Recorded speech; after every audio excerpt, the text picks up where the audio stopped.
إن الحمد لله نحمده ونستعينه ونستغفره ونعوذ بالله من شرور أنفسنا ومن سيئات أعمالنا من يهده الله فلا مضل له ومن يضلل فلا هادي له وأشهد أن لا إله إلا الله وأشهد أن محمدا عبده ورسوله أما بعد فأعوذ بالله من الشيطان الرجيم بسم الله الرحمن الرحيم يا أيها الذين آمنوا اتقوا الله حق تقاته ولا تموتن إلا وأنتم مسلمون يا أيها الناس اتقوا ربكم الذي خلقكم من نفس واحدة وخلق منها زوجها وبث منهما رجالا كثيرا ونساء واتقوا الله الذي تساءلون به والأرحام إن الله كان عليكم رقيبا يا أيها الذين آمنوا اتقوا الله وقولوا قولا سديدا يصلح لكم أعمالكم ويغفر لكم ذنوبكم ومن يطع الله ورسوله فقد فاز فوزا عظيما فإن خير الحديث كتاب الله وخير الهدي هدي محمد صلى الله عليه وسلم وشر الأمور محدثاتها وكل محدثة بدعة وكل بدعة ضلالة وكل ضلالة في النار فأعوذ بالله من الشيطان الرجيم ولقد خلقنا الإنسان ونعلم ما توسوس به نفسه ونحن أقرب إليه من حبل الوريد إذ يتلقى المتلقيان عن اليمين وعن الشمال قعيد ما يلفظ من قول إلا لديه رقيب عتيد وجاءت سكرة الموت بالحق ذلك ما كنت منه تحيد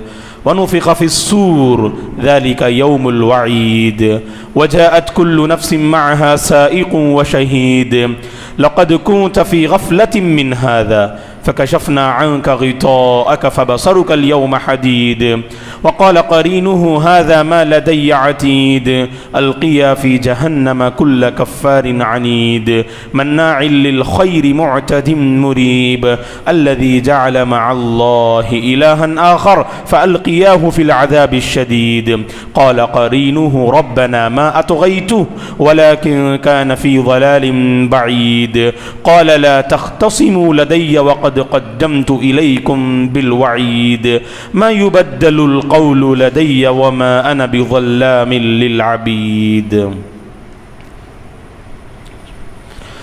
فلما نسوا ما ذكروا به فتحنا عليهم أبواب كل شيء حتى إذا فرحوا بما أوتوا أخذناهم بغتة فإذا هم مبلسون ہر قسم کی تعریف بزرگی اور بڑائی اس اللہ وحدہ لا شریک کے لیے ہے جس نے اس ساری کائنات کو پیدا کیا. درود اور سلام ہو رحمت للعالمین خاتم النبیین امام الانبیاء محمد عربی صلی اللہ علیہ وسلم پر جنہوں نے اپنی امت کو حالات کا مقابلہ کرنا سکھایا. صحابہ کرام رضوان اللہ علیہم اجمعین، تابعین تبع تابعین، تمام مؤمن مرد اور عورتوں پر اللہ کی رحمت اور اس کی سلامتی ہو آمین. محترم بزرگوں، نوجوانوں، عزیز بچوں اور قابل احترام میری ماں اور بہنوں، گزشتہ جمعہ مسلسل بارشیں اور بدلتے ہوئے موسم کو سامنے رکھتے ہوئے آپ حضرات کی خدمت میں ہم نے 3 پیغامات کو پیش کیا. تقدیر پر ایمان، صبر کے دامن کو مضبوطی سے تھامنا، ایک دوسرے کے کام آنا اور بدلتے ہوئے حالات میں خصوصاً اللہ کی جانب رجوع کرنا. فی الوقت امت مسلمہ کی موجودہ دینی و دنیاوی، تعلیمی و تربیتی حالات کو سامنے رکھتے ہوئے اس جمعہ بإذن اللہ مزید 3 پیغامات ہم آپ کی خدمت میں رکھنا چاہتے ہیں. پہلا پیغام یہ ہے، ہم میں سے ہر ایک اس بات سے بخوبی واقف ہے کہ گزشتہ چند مہینوں سے کائنات کے نظام میں زبردست تبدیلی آ رہی ہے، حالات اپنے قابو سے باہر ہوتے جا رہے ہیں اور نت نئے فتنے اس امت میں جنم لے رہے ہیں۔ ایسی نازک گھڑی میں ہم امت مسلمہ کو خصوصاً چاہیے کہ امت مسلمہ کا ہر فرد اس بات پہ غور کرے کہ وہ اس دین کے لیے کیا کر سکتا ہے۔ دین کی نعمت سے اللہ نے ہمیں مالا مال کیا۔ اس کائنات کی سب سے بڑی نعمت اور سب سے عظیم نعمت یہ دین اسلام ہے۔ میرا اس دین پر ایمان ہے، آپ کا اس دین پر ایمان ہے، اس دین سے جڑے ہیں، اس دین کی نسبت کو لے کر ہم فخر محسوس کرتے ہیں۔ تو سوال یہ ہے کہ میں نے اس دین کی خاطر کیا کیا اور آپ نے اس دین کی خاطر کیا کیا؟ یاد رکھیں دوستو، حالات کا مقابلہ اس وقت تک ہم کر نہیں سکتے جب تک کہ صحیح معنی میں اس دین سے ہمارا مضبوط رشتہ نہ ہو۔ اور اللہ نے قرآن مجید میں یہ عظیم خوشخبری سنائی، اس دین کے لیے کچھ کرنے کا حوصلہ اگر تمہارے اندر ہوگا تو اللہ تعالی حالات کا مقابلہ کرنا تمہارے اندر رب العالمین یہ جذبہ پیدا فرمائیں گے۔ یا ایھا الذین آمنوا ان تنصروا اللہ ینصرکم، اے ایمان والو اگر تم اللہ کی مدد کرو گے اللہ تمہاری مدد کرے گا۔ اور ہم میں سے کون پریشان نہیں دوستو؟ زندگی کے کسی نہ کسی موڑ میں پریشانی، فتنے، دکھ، مصیبت اور مختلف قسم کے آلام کا ہم سامنا کرتے ہیں۔ کسی کو مال میں پریشانی، کسی کو صحت میں پریشانی، کسی کو جان کے مسئلے کو لے کر پریشانی، کسی کو تعلیم کے مسئلے کو لے کر پریشانی۔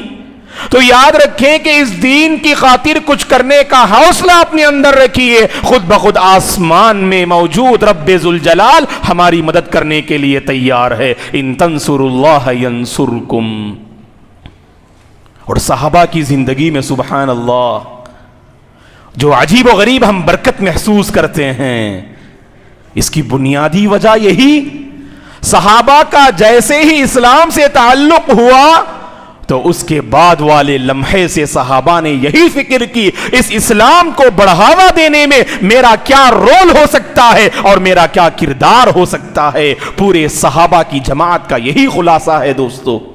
اسی لیے اللہ نے یہ عظیم مژدہ اور یہ عظیم خوشخبری اللہ نے صحابہ کے حق میں سنائی، رضی اللہ عنہم ورضوا عنہ۔ صحابہ اللہ سے راضی اور اللہ ان صحابہ سے راضی، کیونکہ اس دین سے یہ راضی تھے، اس دین سے یہ راضی تھے، اسی لیے رب ذوالجلال کی رضامندی ان صحابہ کو نصیب ہوئی، اور اس دین سے رضامندی کا انہوں نے ثبوت اور اس دین سے رضامندی کی دلیل صحابہ نے پریکٹیکل لائف میں اور اپنی عملی زندگی میں انہوں نے پیش کیا۔ یہ طفیل بن عمرو الدوسی رضی اللہ عنہ ہیں، جب اسلام قبول کرتے ہیں تو دل میں تڑپ پیدا ہوئی، یہ خیر صرف میری زندگی کے ساتھ جڑ کر نہ رہے۔ اللہ اکبر، یہی سوچ چاہیے دوستو، ہمارے اندر بھی یہی سوچ ہونی چاہیے کہ ہم کچھ کریں اس اسلام کی خاطر، اس دین کی خاطر ہم کچھ کریں، جو تڑپ کے ہم طفیل رضی اللہ عنہ کے اندر محسوس کرتے ہیں۔ قبیلہ دوس کے سردار تھے طفیل، اور مکہ آتے ہیں اپنی کسی جو ایک عام مسئلے کو لے کر، اور اللہ نے آپ کو ہدایت سے سرفراز کیا، اور آئے تھے کافر مکہ اور لوٹ رہے ہیں الحمدللہ اسلام کی حالت میں۔ اور کس سوچ اور کس طرف کو لے کر لوٹتے ہیں؟ قبیلہ دوس مکہ سے، قبیلہ دوس کی طرف یہ مکہ سے لوٹتے ہیں کہ ان کا قبیلہ بھی اس زیور اسلام سے آراستہ ہو جائے۔ تو کیا کیا طفیل رضی اللہ عنہ نے؟ محنت کی، انہوں نے رات دن محنت کی، اپنی قوم کو بلایا، اسلام کی جانب انہوں نے اپنی قوم کو دعوت دی، لیکن قوم والوں نے اس دعوت کا مقابلہ انکار سے کیا۔ قبیلہ دوس والوں نے طفیل رضی اللہ عنہ کی دعوت کو قبول نہ کیا۔ آتے ہیں اللہ کے نبی کے پاس، ہم اور آپ ہوتے تو ایک مرتبہ محنت کرتے ہیں، 2 مرتبہ محنت کرتے ہیں، پھر ہم مایوس ہو جاتے ہیں اور محنت کرنا ہی چھوڑ دیتے. لیکن طفیل رضی اللہ عنہ نے امید کے دامن کو نہیں چھوڑا. یہ سچی طلب کا نتیجہ ہے دوستو. اسلام کے لیے مجھے کچھ کرنا ہے، لہذا طفیل رضی اللہ عنہ اللہ کے نبی کی خدمت میں آتے ہیں اور عرض کرتے ہیں یا رسول اللہ ان دوسا قد عصت وعبت فادعوا اللہ علیہم. اے اللہ کے نبی، میرا قبیلہ جو دوس ہے اس نے میری دعوت کا انکار کر دیا اور میری دعوت کی نافرمانی انہوں نے کی. آپ اللہ سے ان کے سلسلے میں دعا کیجئے. اللہ کے نبی، اللہ کے نبی کب بد دعا کرنے والے تھے؟ دعائے ہدایت اور دعائے رحمت کو لے کر اللہ کے نبی صلی اللہ علیہ وسلم نے اللہ سے یوں دعا کی اللہم اہدی دوسا وآتی بہم. اے اللہ تو قبیلے دوس کو ہدایت دے اور انہیں مسلمان بنا کر میرے پاس لے آ. اور اللہ نے رسول اللہ صلی اللہ علیہ وسلم کی دعا کو سن لی. ایک طرف طفیل کی سچی تڑپ اور دوسری جانب رحمت للعالمین کی جو ہے دعائے ہدایت. جب یہ دونوں جمع ہو گئیں تو اللہ تعالیٰ نے پورے قبیلے دوس کو ہدایت دی اور طفیل رضی اللہ عنہ پھر جاتے ہیں اور دعوت کا کام کرتے ہیں تو پورا قبیلہ اسلام قبول کرتا ہے. دوستو اللہ اکبر، کتنی بڑی نعمت جو اللہ نے طفیل رضی اللہ عنہ کو عطا فرمائی. یہ نعمت کیوں کر انہیں نصیب ہوئی؟ کیونکہ ان کے دل میں سچی تڑپ موجود تھی. اسلام کے لیے مجھے کچھ کرنا ہے، اس دین کے لیے مجھے کچھ کرنا ہے. اور یہ عمر بن ثابت الانصاری رضی اللہ عنہ ہے جنہیں محدثین نے الاسیرم بنی عبد الاشہل کے نام سے یاد کیا. صحیح بخاری کی حدیث، غزوہ احد کے موقع پر یہ عمر بن ثابت اسیرم نامی شخص اللہ کے نبی کے پاس آتے ہیں. کافر ہیں، اللہ کے نبی کے پاس آتے ہیں. ان عمر کے دل کو اللہ تعالیٰ نے اسلام کے لیے کھول دیا. اللہ کے نبی کے پاس آ کر عرض کرتے ہیں یا رسول اللہ اقاتل او اسلم. میدان جنگ میں، جنگ احد میں ابھی لڑائی شروع ہونے جا رہی ہے. ادھر عمر آتے ہیں اللہ کے نبی کے پاس اور کہتے ہیں اے اللہ کے رسول بتائیے میں جنگ میں لڑوں یا اسلام قبول کروں؟ جنگ میں لڑوں یا اسلام قبول کروں؟ اللہ کے نبی نے کہا کہ اسلم ثم قاتل، پہلے اسلام قبول کرو، بعد میں تم لڑنا، بعد میں تم جہاد کرنا. فوراً اسلام قبول کرتے ہیں، میدان جنگ میں گھس پڑتے ہیں، میدان جنگ میں گھس پڑتے ہیں. اور میدان جنگ میں، احد کے میدان میں جن صحابہ کی شہادت ہوتی ہے ان میں عمر رضی اللہ عنہ کا نام بھی آتا ہے. اس جنگ میں انہوں نے اپنی جان کا نذرانہ اللہ کی خاطر پیش کر دیا. ابھی اسلام قبول کیے، ابھی دل میں ایمان اس قدر پیوست ہوا، اس دین کی خاطر اپنی جان دینے کے لیے تیار ہو گئے. یہ اسیرم رضی اللہ عنہ اللہ کے نبی صلی اللہ علیہ وسلم کے سامنے جب آپ کے جسم مبارک کو لایا جاتا ہے، جب آپ کی لاش کو جو ہے لایا جاتا ہے، اللہ کے نبی نے آپ کو دیکھ کر کہا انہو لمن اہل الجنہ، ارے یہ تو جنتی ہیں. اللہ اکبر. اور کہا محدثین نے انہو دخل الجنۃ ولم یصلی صلاۃ، یہ ایسے صحابی ہیں جو جنت میں داخل ہو گئے اور ایک نماز بھی انہوں نے نہیں پڑھی. اسلام قبول کیا، میدان جنگ میں گھس پڑے اور شہادت نصیب ہو گئی. اللہ اکبر. اللہ ہماری تڑپ کو دیکھتے ہیں دوستو، اللہ ہمارے جذبے کو دیکھتے ہیں اور اللہ ہمارے ارادے کو دیکھتے ہیں کہ کیا ارادہ آپ کے اندر ہے اور کتنی سچی تڑپ آپ کے اندر موجود ہے.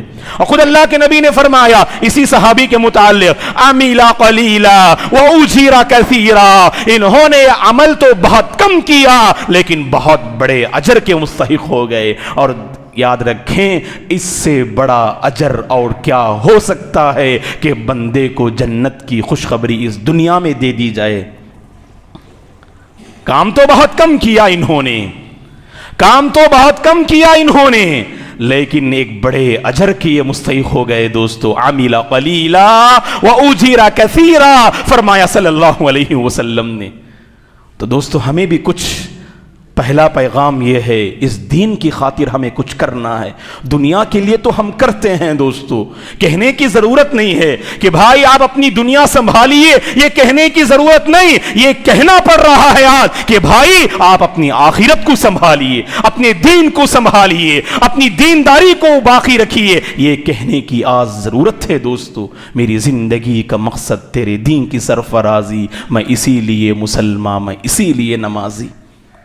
ہماری زندگی کا ایک مقصد ہے دوستو، اور وہ اس دین کی سرفرازی ہے، اس دین کو بلند کرنا ہے۔ اور یاد رکھیں، حالات کا مقابلہ اسی وقت ہم کر سکتے ہیں جب اس دین سے ہمارا تعلق ہو اور اس دین سے ہماری نسبت ہو۔ مجھے اپنا جائزہ لینا چاہیے اور آپ کو اپنا جائزہ لینا چاہیے کہ میری زندگی کے 30 سال گزر گئے، 40 سال گزر گئے، 50 سال گزر گئے، اس دین کی خاطر میں نے کیا کیا، اس اسلام کی سربلندی کی خاطر میری زندگی کا کیا رول رہا اور کیا کردار رہا، اس پر مجھے غور کرنے کی ضرورت ہے اور آپ کو بھی غور کرنے کی ضرورت ہے۔ دوسرا پیغام جو آج کے ان نازک حالات میں ہم آپ کی خدمت میں رکھنا چاہتے ہیں وہ یہ، کچھ کرنا چاہتے ہیں دوستو ہم میں سے بعض، لیکن کر نہیں پاتے۔ کچھ کرنے کا حوصلہ تو ہمارے اندر ہوتا ہے لیکن کر نہیں پاتے، کیونکہ ہم وقت کا صحیح استعمال کرنا نہیں جانتے۔ آج کی اس دنیا میں جو بڑی تیزی سے یہ دنیا رواں دواں ہے فنا کی طرف اور آخرت کی طرف، ہم دیکھتے ہیں ہر کوئی اپنی دنیا میں اور اپنے معمولات میں اور اپنے ایکٹیویٹیز میں مصروف ہے، بزی ہے، اور کسی کو اتنا وقت نہیں مل رہا ہے کہ وہ اپنے وقت پر نظر کرے۔ کسی کے پاس اتنا وقت نہیں ہے کہ وہ اپنی زندگی کے اوقات پر نظر رکھے کہ اس کی زندگی کے اوقات اور لمحات زندگی وہ کس میں وہ بسر کر رہا ہے اور کس میں وہ صرف کر رہا ہے۔ وقت کو غنیمت جانیے دوستو، کچھ کرنا چاہتے ہیں سب سے پہلے مجھے سنجیدگی کے ساتھ وقت کا صحیح استعمال کرنا ہوگا۔ اور نوجوانوں کے پاس تو ایک بہت بڑا المیہ ہے، معاف کیجئے گا نوجوانوں، ہمارے پاس تو ایک بہت بڑا المیہ ہے کہ ہمارے پاس وقت کی گویا کہ کوئی قدر و منزلت ہے ہی نہیں۔ بزرگ احباب جو جوانی کے مرحلے سے پار ہو جاتے ہیں، کچھ سنبھلتے ہیں اور ان کا مسجد سے، دین سے اور قرآن سے، نمازوں سے تھوڑا بہت تعلق نظر آتا ہے، لیکن بہت سارے نوجوان جوانی کے جوش میں اپنے ہوش کو کھو بیٹھتے ہیں۔ کتنے نوجوان ہیں بتائیے؟ صلی اللہ علیہ وسلم نے تو فرمایا شاب نشأ فی عبادت اللہ، جوانی کی زندگی کو اللہ کے بندگی میں صرف کیجئے، وہی نوجوان شریعت کی نظر میں کامیاب ہے۔ وہ نوجوان کامیاب نہیں جو لا ابالی پن مغفل زندگی بسر کرے، شریعت کی نظر میں وہ نوجوان مغفل ہے دوستو۔ اور آج یہی لاپرواہی کی زندگی ہم بسر کر رہے ہیں۔ اوقات کا صحیح استعمال کریں، تبھی چل کر یہ امت دوسروں کے حق میں نفع بخش ہو سکتی ہے۔ ہم اسلاف کی تاریخ کو پڑھتے ہیں، سبحان اللہ، زندگی تو انہوں نے بھی مختصر ہی پائی، کسی کی 60 سالہ زندگی، کسی کی 40 سالہ زندگی، کسی کی 30 سالہ زندگی، لیکن ایسے کارنامے انجام دیے قیامت تک جب بھی ان کا نام آتا ہے ہم کہتے ہیں رحمت اللہ علیہم، اللہ کی ان پر رحمت ہو۔ اس دھرتی پر بوجھ نہیں تھے وہ، بلکہ اس دھرتی پر، اس دھرتی والوں کے لیے وہ رحمت کا ذریعہ تھے دوستو، کیونکہ انہوں نے وقت کا صحیح استعمال کیا۔ اور امام شافعی رحمت اللہ علیہ نے کہا، کتنی بہترین بات آپ رحمت اللہ علیہ نے کہی، دیکھیے کہ عموماً ہمارا معمول ہے دوستو کہ ہم برائی میں ملوث رہتے ہیں، یہ بظاہر ہم اس برائی کو اختیار کرنا بھی نہ چاہیں، لیکن ہمارے آس پاس کا مکمل ماحول برائی سے جڑا ہوا ہوتا ہے، نتیجے میں ہم کبھی بھلائی کو اپناتے نہیں اور نہ ہی ہمارا نفس آمادہ ہوتا ہے ہم بھلائی کو اپنا لیں۔ وَالنَّفْسُ إِن لَمْ تَشْغَلْهَا بِالْحَقِّ شَغَلَتْكَ بِالْبَاطِلِ، امام شافعی رحمت اللہ علیہ نے کہا وَالنَّفْسُ إِن لَمْ تَشْغَلْهَا بِالْحَقِّ شَغَلَتْكَ بِالْبَاطِلِ، اگر تم نے نفس کو حق کے سلسلے میں، بھلائی کے سلسلے میں، اگر تم نے اپنے نفس کو، اپنے ضمیر کو، اپنے دل کو اگر مشغول نہ رکھا، یاد رکھیں یہ نفس تمہیں برائی میں مشغول رکھے گا۔ بھلائی میں مشغول رکھیے، برائی کے موقع نہیں ملیں گے ہمیں. ہم اپنے آپ کو بھلائی میں مصروف رکھنا ہی نہیں چاہتے تو کہاں سے بھلائیاں ہماری زندگی میں آئیں گی دوستو؟ تو اسی لیے وقت کا صحیح استعمال کرنے کے حوالے سے اگر ہمارے اندر ایک شعور پیدا ہو جائے تو کچھ کر سکتے ہیں اس دین کی خاطر، وہ وقت کا صحیح استعمال کرنے کے نتیجے میں. اسی کو ایک شاعر نے کہا، عربی شاعر نے، وَالنَّفْسُ رَاغِبَةٌ إِذَا رَغَّبْتَهَا فَإِذَا تُرَدُّ إِلَىٰ قَلِيلٍ تَقْنَعُ. نفس کی بات ایسی ہے دوستو کہ جس میں آپ اس کو مشغول رکھیں گے اسی میں اس کی دلچسپی رہے گی. نوجوانوں کی دلچسپی موبائل کے غلط استعمال میں ہے تو نفس ہمیشہ نوجوانوں کو آمادہ کرتا ہے کہ اس جو ہے موبائل کو ہمیشہ غلط کاموں میں ہی صرف کریں. کیوں؟ کیونکہ نوجوانوں نے اپنے نفس کی جو تربیت فرمائی ہے وہ صحیح امور میں نہیں بلکہ غلطی میں اور اللہ کی نافرمانی میں انہوں نے اپنے نفس کی تربیت فرمائی ہے. وَالنَّفْسُ رَاغِبَةٌ إِذَا رَغَبْتَهَا. وہی ہم دیکھتے ہیں ہماری سوسائٹی کے بعض نوجوان ایسے ہیں سبحان اللہ، عبادات میں آگے، خدمت خلق میں آگے، ہر کار خیر میں آگے، اور دوسروں کے دکھ درد کو سمجھنے میں آگے. جانتے ہیں کیوں؟ ان نوجوانوں نے اپنے نفس کی ایسی تربیت فرمائی ہے. اگر میں برائی کا عادی ہوں تو برائی میں مجھے لذت، اگر میں بھلائی کا عادی ہوں تو مجھے بھلائی میں لذت.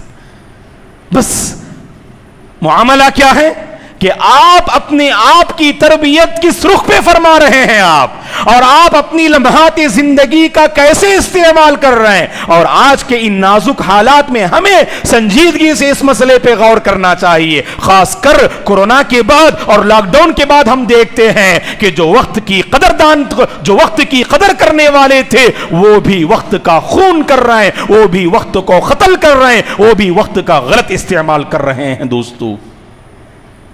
تو دوسرا پیغام یہ کہ لمحات زندگی کی قدر کیجئے. یہ اللہ کی جانب سے عطا کردہ یہ مبارک لمحات ہیں اور ان لمحات کی ہمیں قدر کرنی چاہیے. اور تیسرا اور آخری پیغام آج کے اس خطبے میں آپ حضرات کے نام جو ہم پیش کرنا چاہتے ہیں وہ یہ ہے دوستو، ایک طرف ہمیں دین کی خاطر کچھ کرنا ہے، اس کے لیے اپنی جو ہے زندگی کے اوقات کا صحیح استعمال کرنا ہے، اور آگے آپ دیکھیں کیا ہمیں بھلائی کی توفیق مل رہی ہے یا نہیں مل رہی ہے. ہم اللہ کے موفق بندے ہیں یا موفق بندے نہیں ہیں. اگر آپ کو نماز کی توفیق ملتی ہے سمجھ لیجئے کہ اللہ کی توفیق آپ کے ساتھ شامل حال ہے. کبھی ایسا ہوتا ہے دوستو مسلسل بارشیں ہوئیں، دل میں گھبراہٹ پیدا ہوئی، دل کی حالت بدلی اور ہم آئے مساجد، اللہ کو ہم نے منوانے کی کوشش کی، اور جب حالات بہتر ہو گئے وہی رفتار بے ڈھنگی جو پہلے تھی سو اب بھی ہے. جیسے ہماری پرانی روش اور جیسے ہمارا پرانا رویہ اسی رویے پر آپ نے اپنی زندگی کو گامزن کر دیا. کیا حاصل کیا آپ نے ان بدلتے ہوئے حالات سے؟ مسلسل بارشیں ہوئیں، کتنے لوگوں کی جانیں قربان ہو گئیں ان مسلسل بارشوں کے نتیجے میں. ہم نے اس واقعے سے کیا سبق حاصل کیا؟ ایک ہفتہ پابندی کی، ایک مہینہ ہم نے پابندی کی اور اس کے بعد ہم نے دین کو رخصت کر دیا؟ نہیں دوستو، جب حالات بدلتے ہیں ان بدلتے ہوئے حالات سے ہمیں سبق حاصل کرنا چاہیے اور اپنے اندر تبدیلی لانی چاہیے اور اللہ سے توفیق کا مطالبہ کرنا چاہیے. اگر آپ کی زندگی میں اگر نماز فجر کا اہتمام نہیں ہے، اللہ نے آپ کے ساتھ توفیق کا معاملہ نہیں کیا ہے. خوش فہمی میں نہ ہو جائیں، خوش فہمی میں نہ ہو جائیں کہ میری زندگی میں خیر تو نہیں لیکن ہر قسم کی نعمتوں سے تو میں مالا مال ہو رہا ہوں. خطبہ مسنونہ کے بعد جو آیت کریمہ انعام کی آپ کے سامنے پڑھی گئی جس میں اللہ یہی فرماتے ہیں فَلَمَّا نَسُوا مَا ذُكِّرُوا بِهِ فَتَحْنَا عَلَيْهِمْ أَبْوَابَ كُلِّ شَيْءٍ حَتَّى إِذَا فَرِحُوا بِمَا أُوتُوا أَخَذْنَاهُمْ بَغْتَةً فَإِذَا هُمْ مُبْلِسُونَ. اگر بستی والے اگر ان پر نعمتوں کی بارشیں برس رہی ہیں اور ہر قسم کے دروازے کو اللہ نے کھول دیا ہے اور وہ غفلت والی زندگی بسر کر رہے ہیں، لاپرواہی والی زندگی بسر کر رہے ہیں، عبادات سے اس معاشرے کا کوئی تعلق نہیں۔ اللہ تعالیٰ فرماتے ہیں عبادات سے تعلق نہیں، دینداری نہیں، اس کے باوجود اللہ نے ان بستی والوں پر ہر قسم کی نعمت کے دروازوں کو کھول دیا۔ کیوں؟ اللہ تعالیٰ نے آگے کہا یہ اللہ کا قانون استدراج تھا۔ اللہ تعالیٰ گرفت کرتے ہیں، اللہ تعالیٰ کی پکڑ ہوتی ہے، لیکن اللہ تعالیٰ پہلے سنبھلنے کا موقع دیتے ہیں، پہلے اللہ ڈھیل دیتے ہیں، اور اللہ جب پکڑنے پر آ جائیں ان اخذہ علیم شدید، بے شک اللہ کی پکڑ بڑی سخت ہوتی ہے دوستو۔ اللہ کی پکڑ ہم برداشت نہیں کر سکتے، اور اللہ کی پکڑ ایسی ہے جو ہماری زندگی کو تباہ و برباد کر کے رکھ دے گی۔ ہمیں سمجھنا چاہیے ہماری زندگی میں دینداری نہیں پھر بھی نعمتیں مل رہی ہیں، ہماری زندگی میں دینداری نہیں پھر بھی سکون مل رہا ہے، ہماری زندگی میں دینداری نہیں پھر بھی تجارت میں برکتیں نظر آتی ہیں۔ یہ اللہ تعالی ہمیں سنبھلنے کا موقع دیتے ہیں، اور اللہ جب پکڑنے پر آ جائیں یاد رکھیں سنستدرجہم من حیث لا یعلمون، اللہ تعالیٰ پکڑتے ہیں اور آہستہ طور پر پکڑتے ہیں، لوگوں کو احساس بھی نہیں ہوتا، لوگوں کو شعور بھی نہیں ہوتا دوستو۔ تو ضرورت اس بات کی ہے ہم اللہ سے توفیق کا مطالبہ کریں۔ رمضان کے بعد اگر 5 6 7 مہینے اگر گزر گئے، ایک مرتبہ بھی اگر میں نے قرآن مجید کو نہیں پڑھا، قرآن مجید کو میں نے نہیں پڑھا، کیا مطلب اس کا؟ اللہ نے مجھے توفیق نہیں دی، اللہ نے مجھے توفیق نہیں دی۔ رمضان میں تو ہم نے نمازوں کا اہتمام کیا، رمضان کے بعد 7 8 مہینے گزر گئے اور ایک دن بھی ہم نے نماز فجر کا اہتمام نہیں کیا، کیا مطلب؟ اللہ نے مجھے توفیق نہیں دی، اللہ کا میں موفق بندہ نہیں ہوں۔ آخر یہ میری کیسی سیاہ کاریاں ہیں، یہ میری کیسی نافرمانیاں ہیں، اللہ مجھے عبادات سے محروم کر رہا ہے، اللہ مجھے مساجد سے دور رکھ رہا ہے۔ یاد رکھیں دوستو، اس مصیبت کو سمجھنے کی کوشش کیجئے، اس بلا کو سمجھنے کی کوشش کیجئے۔ اگر آپ کی زندگی میں عبادت نہیں تو مصیبت ہے اور بلا ہے، اور اس مصیبت و بلا کو ہمیں سمجھنے کی ضرورت ہے۔ اگر آپ کی زندگی میں عبادت ہے اور دینداری ہے، یہی تو خیر ہے، یہی تو بھلائی ہے جس پر ہمیں ہمیشہ گامزن رہنا ہے۔ تو حالات بدلے، گزشتہ جمعہ تو ہم جانتے ہیں بستی کی کیا حالت تھی، ساری بستی والوں کے رونگٹے کھڑے ہو گئے اس جو ہے حادثے کی وجہ سے، سب پریشان تھے اور سب کے دل بدلے ہوئے تھے۔ اور اس جمعہ دیکھیے ہمارے دل کی کیفیت کیا ہے، اس جمعہ دیکھیے ہمارے دل کی کیفیت کیا ہے۔ اگر وہی کیفیت ہے تو باقی رکھیے اس کو، اور اس واقعے کے ذریعے اور ان بدلتے ہوئے حالات کے ذریعے ہمیں سبق حاصل کرنا چاہیے دوستو۔ دعا ہے کہ پروردگار ہم سب کو اس دین کی خاطر کچھ کرنے کا حوصلہ ہمارے اندر پیدا فرمائے، اس دین کی نعمت کو اور اس دین کی قدر کرنے والا رب العالمین ہم میں سے ہر ایک کو بنائے، لمحات زندگی کی قدر کرنے والا رب العالمین ہم میں سے ہر ایک کو بنائے۔ اے اللہ ہم سب کو تو عبادات کی توفیق عطا فرما، نمازوں کا اہتمام کرنے کی توفیق عطا فرما، دین کے حوالے سے ہر کار خیر میں آگے بڑھنے کی اے اللہ تو ہم سب کو توفیق عطا فرما۔ بدلتے ہوئے حالات میں جہاں کہیں لوگ پریشان ہیں اے اللہ تو ان سب پر رحم و کرم کا معاملہ فرما، جو بے گھر ہو چکے ہیں اے اللہ ان کے لیے گھر کا انتظام فرما، جو تجارت کے مسئلے کو لے کر پریشان ہیں اے اللہ ان کے تجارتی مسائل و مشاکل کو آسان فرما، جو خاندان میں مختلف قسم کی پریشانیوں میں مبتلا ہیں اے اللہ انہیں پرسکون زندگی نصیب فرما، جو بے دین ہیں اے اللہ انہیں دیندار بنا، اے اللہ جو دیندار ہیں انہیں دین پر باقی رکھنے کی توفیق تو ہی عطا فرما۔ آمین۔ اقول قولی ھذا واستغفر اللہ لی ولکم ولسائر المسلمین من کل ذنب فاستغفروا انہ الغفور الرحیم۔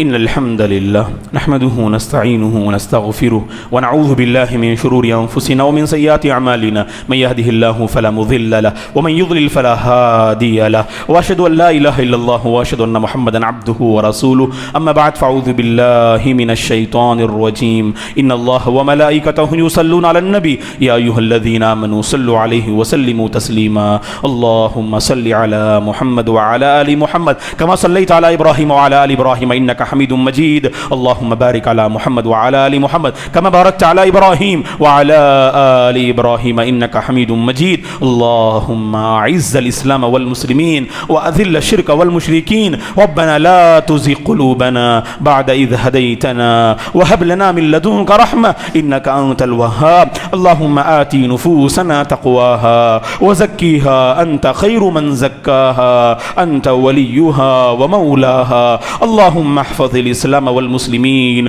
اللهم انصر الإسلام والمسلمين اللهم أصلح أحوال المسلمين في كل مكان يا رب العالمين اللهم أصلح أحوال الناس في تامل نادو اللهم أصلح أحوال الناس في الهند اللهم أصلح أحوال المسلمين في كل مكان يا رب العالمين اللهم اشف مرضانا ومرضى المسلمين اللهم ارحم موتانا وموتى المسلمين اللهم أرنا الحق حقا وارزقنا اتباعه وأرنا الباطل باطلا وارزقنا اجتنابه اللهم إنا نسألك علما نافعا ورزقا طيبا وشفاء من كل داء وعملا متقبلا اللهم إنا نسألك الهدى والتقى والعفاف والغنى عباد الله رحمني ورحمكم الله فأعوذ بالله من الشيطان الرجيم إن الله يأمر بالعدل والإحسان وإيتاء ذي القربى وينهى عن الفحشاء والمنكر والبغي يعظكم لعلكم تذكرون اذكروا الله العظيم يذكركم ولذكر الله تعالى أكبر والله يعلم ما تصنعون